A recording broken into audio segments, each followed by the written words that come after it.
안녕하세요. 반갑습니다.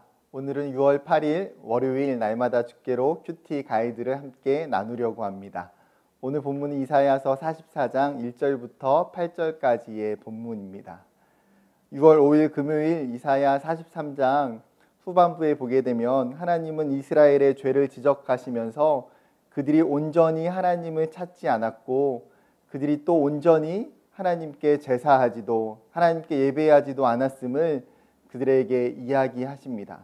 그 선조들의 범죄를 지적하시면서 하나님은 그들에게 받게 될 심판과 형벌을 이야기하시는데 이 이스라엘이 그들의 범죄함으로 말미암아 이방 민족들에게 진멸당하고 또 포로로 끌려가게 되고 또 비방거리가 될 거라고 말씀하십니다. 그러나 이 44장 오늘 큐티에서는 하나님이 어떻게 말씀하시는지 함께 찾아보기를 원합니다.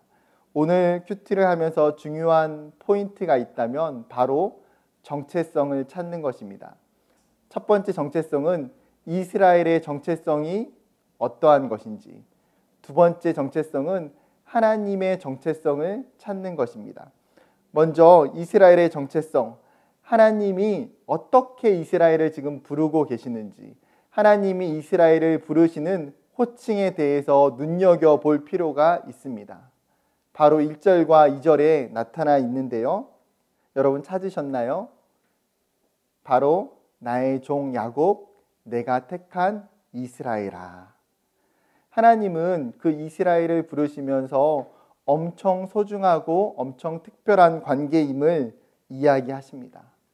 나의 종이라는 거죠.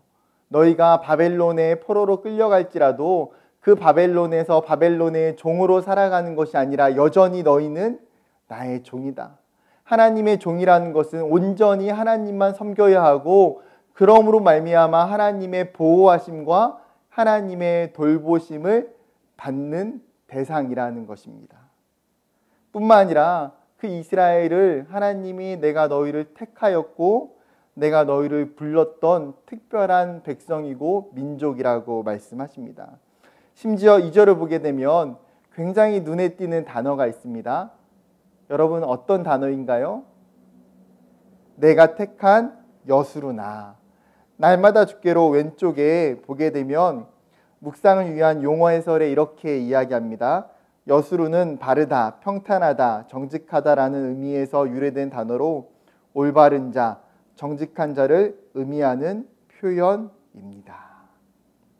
즉 하나님께서 이스라엘을 굉장히 사랑스럽게 또 존귀하게 부르시는 애칭이 바로 여수르나라는 단어입니다. 하나님은 이 이스라엘을 만드시고 모태에서부터 그들을 지으셨다라고 말씀하십니다. 쉽게 이야기하면 하나님께서 이 이스라엘의 생명을 창조하셨고 또 이스라엘의 전 역사를 하나님이 주관하시고 통치하고 계신다라는 것이죠. 이스라엘뿐만 아니라 이제 우리의 정체성을 찾았으면 좋겠습니다. 하나님이 나를 어떻게 부르시는지, 하나님이 나를 어떻게 생각하시는지, 오늘 본문에서 이스라엘을 부르셨던 그 하나님이 동일하게 저와 여러분을 너는 나의 종이며 내가 택한 백성이다, 내가 택한 사람이다 라고 부르고 있다라는 것입니다. 이 정체성을 먼저 깨닫게 되기를 원합니다. 두 번째 포인트는 하나님의 정체성을 찾는 것입니다. 하나님의 성품이 어떠신지, 하나님의 특징이 무엇인지를 찾는 거예요. 여러분 몇 절에 나타나 있습니까? 한번 찾아보시겠어요? 바로 6절입니다. 이스라엘의 왕인 여호와, 이스라엘의 구원자인 만군의 여호와. 하나님은 이스라엘의 진정한 왕이시고 통치자이시며 유일한 구원자가 되십니다. 6절 하반절에도 그 하나님이 자신을 이렇게 이야기하십니다. 나는 처음이요 마지막이라. 나 외에 다른 신은 없느니라. 이스라엘이 포로로 끌려갔고 여러 가지 고난과 어려움을 당할지라도 여전히 내가 너희의 왕이고 내가 너희의 구원자라고 말씀하십니다. 그렇기 때문에 이스라엘은 오직 섬길 대상, 오직 믿을 대상이 여호와 하나님밖에 없다라는 사실입니다. 한 걸음 나아가서 이 하나님이 이제 이스라엘에게 약속하신 것이 무엇입니까? 그것을 찾는 것이 또 오늘에 있는 중요한 메시지입니다. 두 가지로 정리해 볼 수 있는데요. 첫 번째는 3절과 4절에 나타나 있습니다.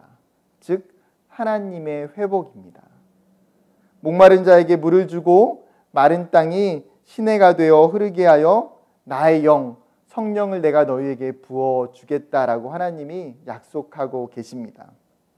그들이 다시 물가에 심겨진 그 나무처럼 다시 그 버드나무가 무성하게 되고 푸르르게 되고 번성하게 될 것을 약속하시는 거죠.